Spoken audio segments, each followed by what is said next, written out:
Hello student, how are you? Welcome to my online classes. আমি আজকে তোমাদের সামনে উপস্থিত হয়েছি দ্বিতীয় পত্রের তৃতীয় অধ্যায়ের পঞ্চম লেকচার নিয়ে। আমরা গত লেকচারে রেজিস্ট্যান্সের ক্যালকুলেশনের জন্য সমীকরণগুলো ডেভেলপ করেছিলাম। সেই ডেভেলপকৃত যে সমীকরণগুলো ছিল সেই সমীকরণের কিছু অ্যাপ্লিকেশান আজকের ক্লাসে আমি তুলে ধরার চেষ্টা করব। আজকে আমরা যে লেকচারটা দিতে যাচ্ছি সেটা হচ্ছে ক্যালকুলেশন অফ রেজিস্ট্যান্স। তো ক্যালকুলেশন অফ রেজিস্ট্যান্স বলতে আমাদের রেজিস্ট্যান্স ক্যালকুলেশনের জন্য যে সূত্র ব্যবহার করেছিলাম সেটা হচ্ছে R is equal to rho L by A. R is equal to rho L by A. এখানে রোধের প্রভাবক হিসাবে বা রোধকে নিয়ন্ত্রণ করছে তাপমাত্রা বাদ দিয়ে আমরা যেটা দেখছি সেটা হলো যে পরিবাহীর দৈর্ঘ্য এবং পরিবাহীর ক্ষেত্রফল, আর হচ্ছে ওর উপাদানের প্যারামিটার যেটা সেটা হলো আপেক্ষিক রোধ। তাহলে এই সূত্র দিয়ে আমরা আজকে কয়েকটা উদাহরণ দেখব এবং সেই উদাহরণগুলো থেকে অ্যাডভান্স লেভেলের কিছু সমস্যার সমাধান করার জন্য একটা কমন ইকুয়েশন আমরা বা কমন নিয়ম একটা ডেভেলপ করার বা বের করে নিয়ে আসার চেষ্টা করব। তো চলো, প্রথমে একটা অঙ্ক আমরা এখানে দেখছি যে বলছি কোনো একটা পরিবাহী তারের দৈর্ঘ্য এল এবং প্রস্থচ্ছেদের ক্ষেত্রফল হলো এ। কোনো একটা তার যার দৈর্ঘ্য হলো এল, ক্ষেত্রফল হলো প্রস্থচ্ছেদের ক্ষেত্রফল এ এবং পরিবাহীর আপেক্ষিক রোধ হলো রো। তাহলে এই তারটাকে টেনে দ্বিগুণ করা হলো। তাহলে যখন টেনে দ্বিগুণ করা হলো তাহলে ক্ষেত্রফল কী হবে? অর্ধেক হয়ে যাবে বা ক্ষেত্রফল কমে যাবে। অর্ধেক না বলে আমরা বলি যে কমে যাবে, কিন্তু আয়তন ঠিক থাকবে। তাহলে প্রথম তারের ক্ষেত্রে আমাদের রোধ R is equal to rho L by A, R is equal to rho L by A. কিন্তু দ্বিতীয় তারের ক্ষেত্রে আর ড্যাশ যদি বলি আমরা পরিবর্তিত রোধ, তাহলে পরিবর্তিত রোধ R dash is equal to rho into 2L by A dash. দৈর্ঘ্য দ্বিগুণ হয়েছে, ক্ষেত্রফল কতটুকু কমেছে এটা আমরা এখনও নির্ণয় করতে পারিনি, এই জন্য এ ড্যাশ দিয়ে রেখে দিয়েছি। কিন্তু উভয় তারের ক্ষেত্রে তাদের আয়তন অপরিবর্তিত থাকবে। তাহলে যেহেতু আয়তন অপরিবর্তিত থাকবে তাহলে A L is equal to A dash into 2L, A dash into 2L।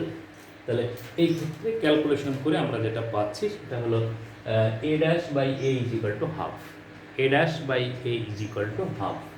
তাহলে এখন আমরা এই দুইটা রোধের যদি অনুপাত নিয়ে আমাদের দরকার হচ্ছে শেষ বা পরিবর্তিত রোধ, তাহলে পরিবর্তিত রোধ R dash by R is equal to, এটাকে আমরা ভাগ দিই, যেটা পেলাম যে R dash is equal to 4R, R dash is equal to 4R। অর্থাৎ কোনো একটা পরিবাহী তারের যদি দৈর্ঘ্য দ্বিগুণ করা যায় আর সব ধর্ম ঠিক রেখে যদি দৈর্ঘ্য দ্বিগুণ করা যায় তাহলে তার রোধ 4 গুণ বেড়ে যাবে। যার রোধ থাকবে 2 ওহম, তার রোধ এখন হয়ে যাবে হচ্ছে 4 ওহম। ঠিক আছে, যার 2 ওহম রোধ থাকবে তার রোধ হবে এখন 8 ওহম। এইখানে দেখা যাচ্ছে সব ঠিক রেখে দৈর্ঘ্য যদি দ্বিগুণ করা যায় রোধ 4 গুণ হবে। এখন আসা যাক আরেকটা নিয়মে বা আরেকটা অঙ্কে, যেটা পরিবাহীর সব ঠিক থাকবে এই অঙ্কটার মতোই, কিন্তু এর পরিবাহী অর্ধেক করা হলো। তাহলে একই নিয়মে যদি আমরা এটা ক্যালকুলেশন করি তাহলে কি R is equal to rho L by A, R dash সমান rho into L by 2 by A dash. তাহলে এখন এই দুটো সমীকরণ পেলাম আমরা। এখন এদের ক্ষেত্রফলের অনুপাত কত? ক্ষেত্রফলের অনুপাত হচ্ছে এ ড্যাশ বাই এ সমান এল বাই হাফ, অর্থাৎ 2, এ ড্যাশ বাই এ সমান 2। এখন এই 2 নম্বর ভাগে 1 নম্বর, R dash by R is equal to, যেটা ক্যালকুলেশন করে পাচ্ছি আমরা মান বসিয়ে, R dash is equal to 1/4R। তাহলে এইখান থেকে আমাদের দুইটা ফাইন্ডিংস, যেটা দৈর্ঘ্য দ্বিগুণ করলে রোধ 4 গুণ হচ্ছে, দৈর্ঘ্য অর্ধেক করলে রোধ 1/4 গুণ হচ্ছে, 1/4 গুণ।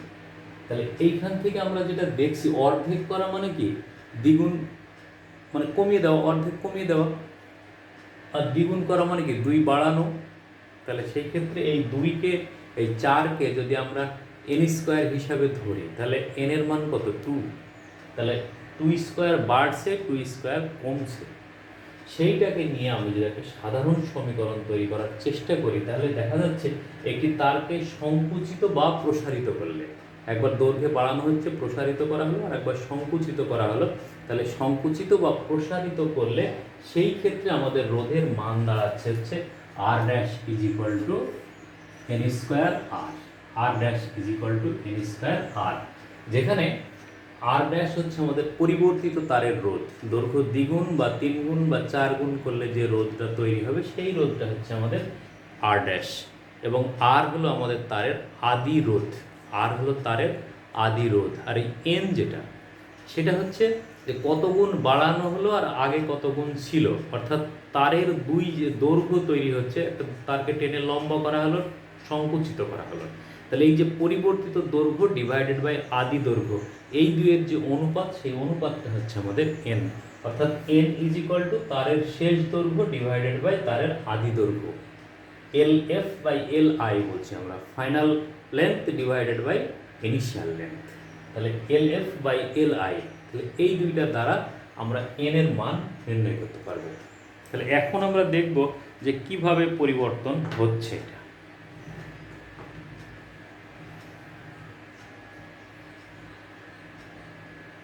তাহলে একটা উদাহরণের মধ্যে, এটা আমাদের সূত্র থাকলো, একটা উদাহরণ যদি আমরা দেখি এই অঙ্ক দুইটার ক্ষেত্রেই।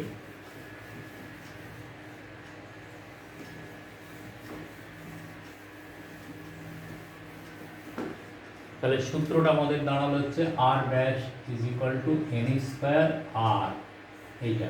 এখন 1 নম্বর বলছে যে প্রথম অঙ্কটা যদি দেখি আমরা, তারের দৈর্ঘ্য দ্বিগুণ করলে, 1 নম্বর অঙ্কে যেটা করলাম আমরা, তারের দৈর্ঘ্য যদি দ্বিগুণ করি আমরা, তাহলে n ইজ ইকুয়াল টু কত, 2/1 সমান হলো 2, lf বাই l সমান কত, 2/1 সমান n, অতএব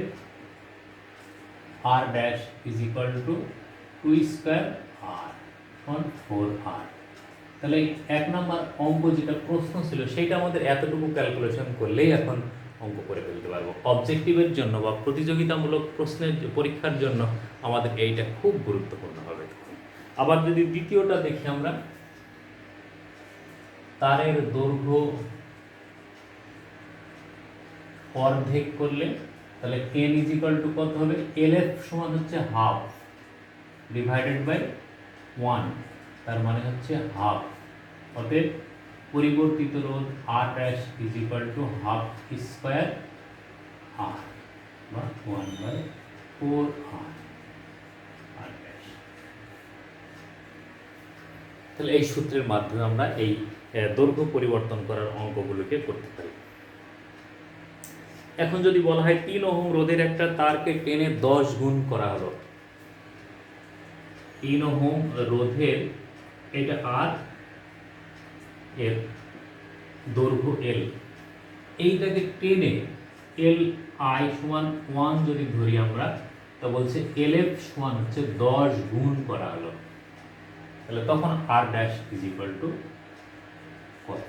এই অঙ্কটার ক্ষেত্রে আমরা কি করব, R dash is equal to N square R, তাহলে এন স্কোয়ার মানে কত, এল এফ বাই এল, তাহলে 10/1 স্কোয়ার ইন্টু 3, তার মানে 300 ওহম।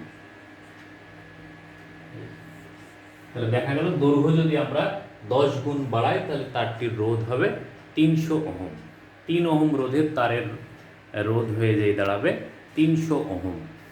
ঠিক আছে, এখন কয়েকটা রেজিস্ট্যান্স দেখি আমরা একটু অ্যাডভান্স লেভেলের কোশ্চেন হিসাবে, যে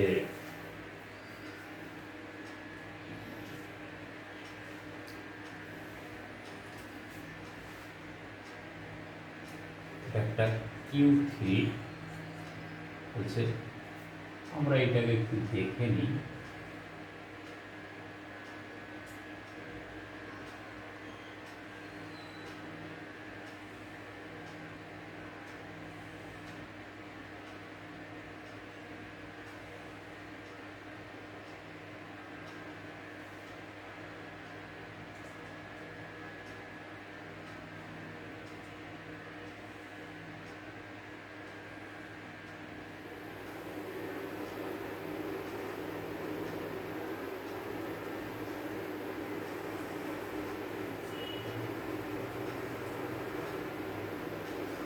এইটা একটা কিউবিক এরিয়া।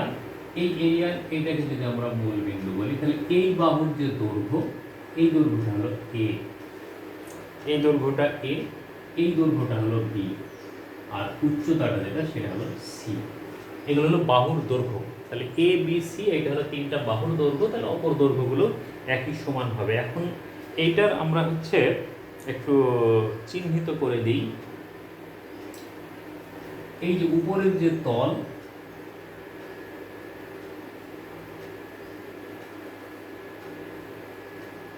এইটা হলো উপরের তল, এই তলটাকে বলছি আমরা 1 নম্বর তল, আর নিচটা হলো 2 নম্বর, নিচটা 2 নম্বর।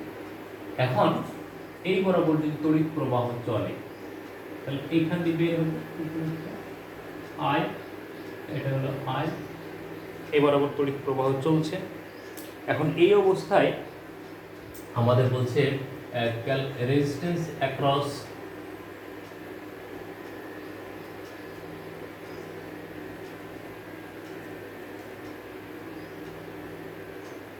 One two is equal to what? Resistance across 1 2 is equal to what? তবে এইটা যে পরিবাহী, সেই পরিবাহীটার আপেক্ষিক রোধ হলো রো, পরিবাহীটার আপেক্ষিক রোধ হলো রো। তাহলে এখন আমরা রোধের সূত্র কি জানি? তাহলে রোধ আর 1 2 বলি এটাকে আমরা, এইটা is equal to rho, R is equal to rho L by A. তাহলে রো এল সালে কত? এই উপরিতল থেকে নিচের দিকে তড়িৎ প্রবাহিত হচ্ছে। তাহলে এই কিউবটার উপর থেকে নিচের বাহুর দৈর্ঘ্য, অর্থাৎ কতটুকু দূরত্ব অতিক্রম করতে হচ্ছে? সি দৈর্ঘ্য অতিক্রম করতে হচ্ছে। তাহলে রো সি ডিভাইডেড বাই ক্ষেত্রফল, তাহলে কত? এর ক্ষেত্রফল হচ্ছে এ হলো একটা বাহুর দৈর্ঘ্য, বি হলো একটা বাহুর দৈর্ঘ্য। তাহলে এ এবং বি এই দৈর্ঘ্য দ্বারা ক্ষেত্রফল কত হবে? এ ইন্টু বি, এ ইন্টু বি। তাহলে এইটা হলো আমাদের পরিবাহীর 1 এবং 2, 1 এবং 2 এই বরাবর যদি উপর নিচ যদি তড়িৎ প্রবাহিত হয়, তাহলে সেই ক্ষেত্রে আমাদের রোধের মান হচ্ছে এটা। এখন এইটাকে যদি আমরা 3 বলি, এই তলটাকে, আর এই তলটাকে যদি আমরা 4 বলি, তাহলে সেই ক্ষেত্রে এটা 1 নম্বর, 2 নম্বর,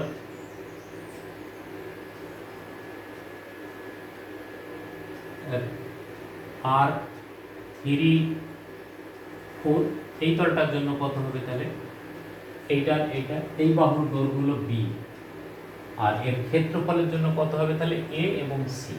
তাহলে আর 3 4 is equal to rho L is equal to কত? কত দৈর্ঘ্য অতিক্রম করতে হচ্ছে? তড়িৎ যখন এই দিক থেকে এই দিকে প্রবাহিত হবে, তাহলে বি দৈর্ঘ্য অতিক্রম করতে হচ্ছে। তাহলে এখানে এল সমান বি, আর ক্ষেত্রফল তাহলে কত? এখানে এসি, এ ইন্টু সি। তাহলে এইটাকে আমরা বলতে পারি যে L is equal to C, আর A is equal to A B. এখানে প্রথমটার জন্য, দ্বিতীয়টার জন্য L is equal to B, আর A is equal to AC. তাহলে এইভাবে আমরা যে কোনো তলের ক্ষেত্রফল এবং দৈর্ঘ্য যদি বের করতে পারি, তার আপেক্ষিক রোধ জেনে আমরা তার রোধ নির্ণয় করতে পারি। তাহলে দেখা যাচ্ছে এক এক তল থেকে রোধ কিন্তু এক এক রকম হবে। তড়িৎ কোন বরাবর প্রবাহিত হচ্ছে সেই তড়িৎ প্রবাহের উপর ভিত্তি করে, যেমন এইটা যদি আমাদের একটা কিউব হয়, তাহলে এই কিউবটার যখন এই বরাবর তড়িৎ প্রবাহিত হবে, তখন তার দৈর্ঘ্য হবে এইটা, এটা হলো তার দৈর্ঘ্য, আর এই তলটা হলো ক্ষেত্রফল। যখন এই বরাবর তড়িৎ প্রবাহিত হবে, তখন এইটা হলো তার দৈর্ঘ্য, আর এইটা হলো তার ক্ষেত্রফল। ঠিক আছে? তাহলে ক্ষেত্রফল এবং দৈর্ঘ্য এই দুইটাকে মাথায় রেখে আমাদের হচ্ছে হিসাবগুলো করে ফেলতে হবে। আমরা আরেকটা ভিন্ন রকম একটা ক্যালকুলেশন যদি দেখি, তাহলে দেখা যাবে যে একটা সিলিন্ডার নেওয়া হলো, এই সিলিন্ডারটার মাঝখানে ফাঁপা,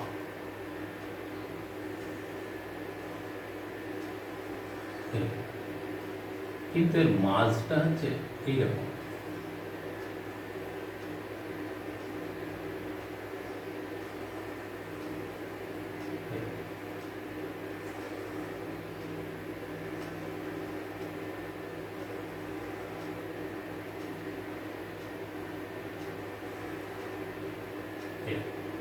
তাহলে দেখা যাচ্ছে এর প্রস্থচ্ছেদটা হচ্ছে যদি আমরা দেখি তাহলে এইরকম, যে এই জায়গাটুকু ফাঁকা আর এইটুকু হচ্ছে ম্যাটেরিয়ালস আছে।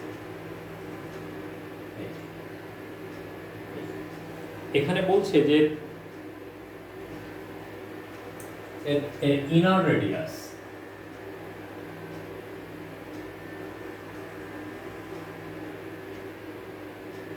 ইনার রেডিয়াস তার মানে এইটুকু, এই রেডিয়াসটা হচ্ছে আর, তাহলে ইনার রেডিয়াস আর, এটা যে পরিবাহীটা নিচ্ছি আমরা, এই পরিবাহীটার ইনার রেডিয়াস হলো আর, আর আউটার রেডিয়াস যেটা, আউটার রেডিয়াস সমান ক্যাপিটাল আর, এর দৈর্ঘ্য হলো এল, তাহলে লেন্থ সমান এল, আপেক্ষিক রোধ রো, তাহলে আর ইজ ইকুয়াল টু, অতএব আর ইজ ইকুয়াল টু এই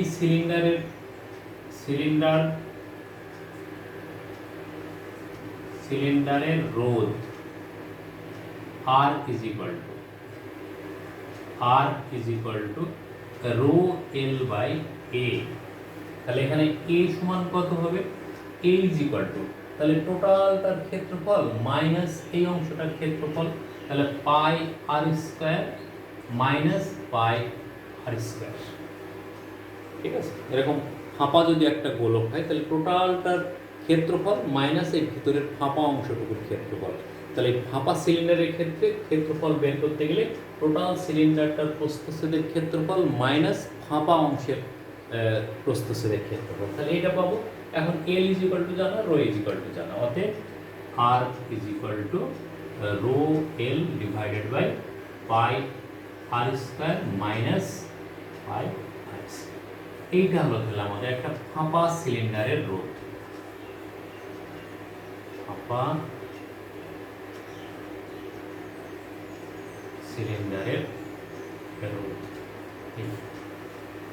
তো এগুলো হচ্ছে কিছু নিয়ম, যে নিয়মগুলোর মাধ্যমে আমরা হচ্ছে এই রোধগুলোকে ক্যালকুলেশন করতে পারি। কয়েকটা নিয়ম আমরা দেখলাম, এরপরে আমাদের বইয়েও বেশ কিছু নিয়ম আছে, দৈর্ঘ্য দ্বিগুণ তিনগুণ করা হলে, তো দ্বিগুণ তিনগুণ চারগুণ পাঁচগুণ দশগুণ যাই করি না কেন আমরা সবগুলোকে হচ্ছে R dash is equal to N square R এই সূত্র অনুযায়ী আমরা রোধের মান হিসাব করব। আর এখানে হচ্ছে এই দিকটা খেয়াল করতে হবে, এখানে দুইটা উদাহরণ আমি যেটা দেখালাম, যে সেই ক্ষেত্রে তড়িৎ প্রবাহের ক্ষেত্রে কোন বরাবর তড়িৎ প্রবাহিত হচ্ছে তার দৈর্ঘ্যের মান কত, আর একটা হচ্ছে সেই ক্ষেত্রফল, কত ক্ষেত্রফলের মধ্য দিয়ে তড়িৎটা প্রবাহিত হচ্ছে। এই দুইটা জিনিস জানতে পারলেই আমাদের হচ্ছে রোধের মান হিসাব হয়ে যাবে। তো ঠিক আছে, আজকের মতো এই আমাদের রোধ ক্যালকুলেশনের জন্য আরও কিছু সমস্যা যেগুলো আমি সিকিউ অংশে আলোচনা করব। তো তোমরা ভালো থাকো, সুস্থ থাকো, ধন্যবাদ সকলকে।